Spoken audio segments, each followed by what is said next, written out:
Hello everyone, and welcome to what I would say is probably the best Overwatch comic to be released to date. It is full of tantalizing tiddly tidbits that are totally not terrible. And let me just say, all of you skin enthusiasts, oh, you are going to need some tissues. And by the way, skin enthusiasts, it sounds like a really weird, creepy murder cult where you collect the victim's skins. Like, welcome to the skin enthusiasts.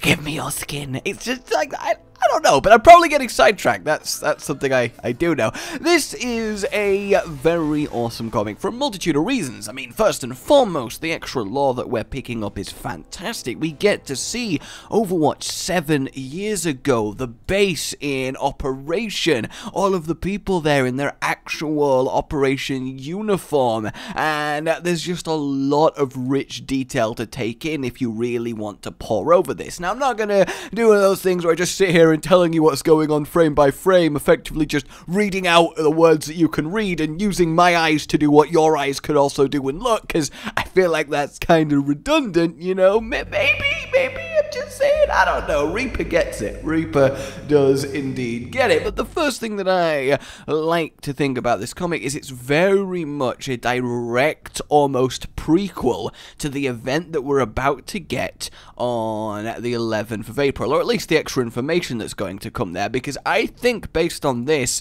that we're going to have an Overwatch event where we're going to get loads of cool new things happening, and we're going to go into the past. I think we're going to play a moment from Overwatch's past when it was still a very much alive and functioning organization. Jeff has confirmed that there will be a playable element to this, and I really think that there's a good chance that we're going to experience and control and be a part of, much like Junkenstein's Revenge almost, a PvE mission. And that mission is going to be how Overwatch dealt with the first Omnic Rising Rebellion riots in King's Row. And that same situation is about to happen again. So like I said in my previous one, we remember the lessons of the past in order to strive forward and handle it better next time. So basically, the TLDR of all of this comic is Overwatch is not in the best of shapes currently. The world is starting to look at it a bit less favorably than it did during the war, because this is a fair amount after they've had some sort of incident in Japan and they're not happy with them. They've had quite a few mishaps, and just recently Widowmaker has assassinated her husband, and that's another black mark on Overwatch. And because of all of this, the UK, the Prime Minister, is like, you know, I'm sorry guys, but you need to stop operating in my country. You're more trouble than you're worth. And they've expressly forbid Overwatch from getting involved in helping, and obviously this doesn't sit well with Overwatch. They're used to going wherever and solving problems like this, and they still want to. Before I go into later depths of the comic and support what I've just said, there is one little break I do want to take to talk about this amazing bit of insight into Overwatch we get. Look at Blackwatch Genji. Blackwatch is Overwatch's secret Spec Ops team. Not many people know about it, but as Overwatch's history progressed, they came to the light, they got a lot of allegations. Blackwatch inherently was a big factor in what got Overwatch shut down. They got murder, they got extortion, they got corruption charges. It really went to hell, did the Blackwatch team. You know, you got McCree, you got Genji, you got Reaper before he became Reaperified and all of that jazz. And they got accused of some pretty bad stuff. Hell, one thing that is true is that Talon has been reported to use tactics very similar to Blackwatch. And hell, a Talon member recognized McCree on site, who was a Blackwatch member. So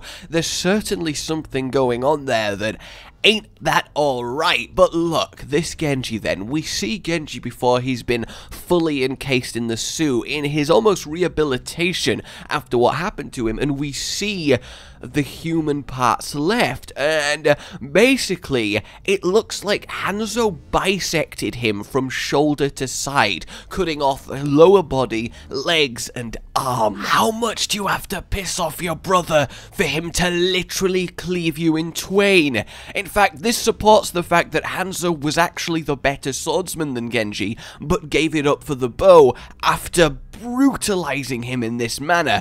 But all that aside, can we just talk about how amazing this would be as a skin? As soon as I saw it, I was like, yes, yeah, I need it in my life. And if the skin becomes a thing, it means Genji can finally join his brother in typical Shimada fashion of having one peck out. Remember this moment. But more interestingly, we see Tracer in training as well, and this is just after both Mercy and Winston have got a handle on her time fluctuating condition that she has, and she's just about to be approved for actual active duty, which is very fantastic. Now, obviously, Tracer is from London, she's UK, and that means, I mean, technically she sounds nothing like she is, but we won't worry about that. And obviously, the events in King's Row are of personal interest for her, so they have a little conversation about how she's doing and all of that, but it's just very cool to actually get this insight into the base and see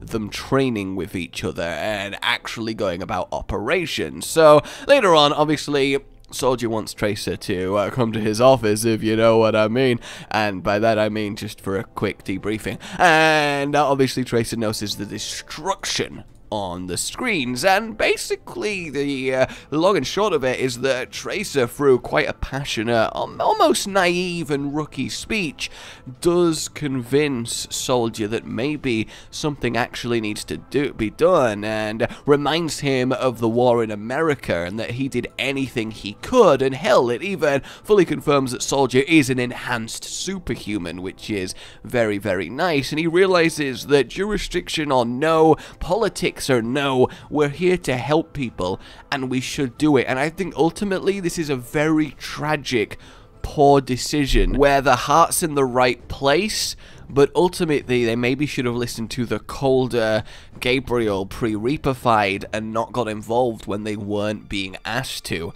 And Soldier then sends a 4-man team to go on a mission to King's Row, and that 4-man team is Reinhardt, Mercy and Torbjorn, rocking original Overwatch uniform threads, which I could only hope end up being skins. Like, every outfit in this goddamn comic is something that I want to be in the game, like, my god. Oh, god damn, especially the Torbjorn one. I mean, look at him. You need Torbjorn with a little cap like that. Of course you do. Hell, even the Mercy one's pretty fantastic. She actually has the doctor's hat on. And we have Tracer in her uniform for the first time. And also, you know, we find out that Torbjorn is the reason that Tracer says cavalry's here. So, yeah, only Tracer could take something that's meant to be an insult at a new recruit to, you know, get them on board and take it as a catchphrase. Come on, Tracer! Either way, this mission right here, these 4 characters, I think is what we're going to play. This is what I was talking about earlier. I think this mission to King's Row as these 4 is going to be what we'll be in control of, what we'll experience, a slice from Overwatch's operational history, and I think it will go pretty poorly. And while it will be awesome to get more insight into a live and working Overwatch, I think ultimately it's going to be a little bit tragic and bittersweet, because you get an overwhelming sense of tiredness, of stress, of barely keeping it together, running through all the characters in the facility. You know, they're shaky on their foundation in this moment is Overwatch, and it is my prediction that this mission will actually not be a terrible success, and will be one of the contributing factors to the ultimate dissolution of the whole Overwatch facility and its personnel, and just be a big factor in why Overwatch stopped being a thing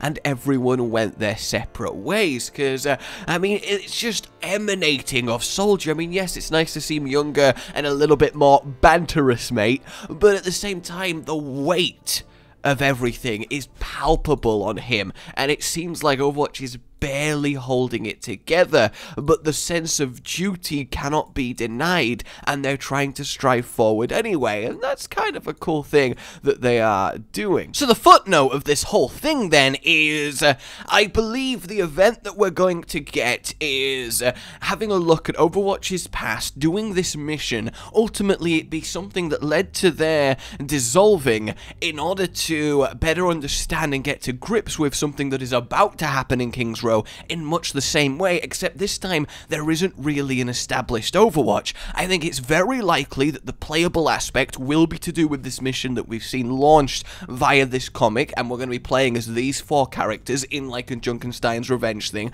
and that makes a lot of sense, and effectively the whole thing is just going to be a glimpse into Overwatch's past in a playable, in-game, amazing skin-filled way, and that's something that I think we've all wanted and is very freaking cool. Now, obviously, I could be wrong.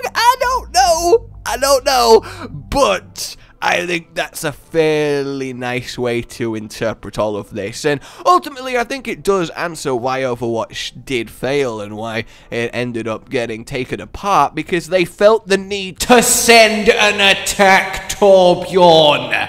I mean, come on, who decided tactics for this mission? Because Soldier wouldn't make that rookie mistake, my word. Maybe, you know, you might see that as a little mistake, but because he's a dwarf. Alright, everybody, that is all I have to say. Yes, indeed. I hope you enjoyed this. Like if you did. Let me know if you think I'm on the money, if you'd like to see what I'm predicting come to fruition. But all in all, it's just very, very cool to see all this, isn't it? Well, it's been Rage. Like, enjoy this, subscribe, and I will see you next time. Oh, goodbye.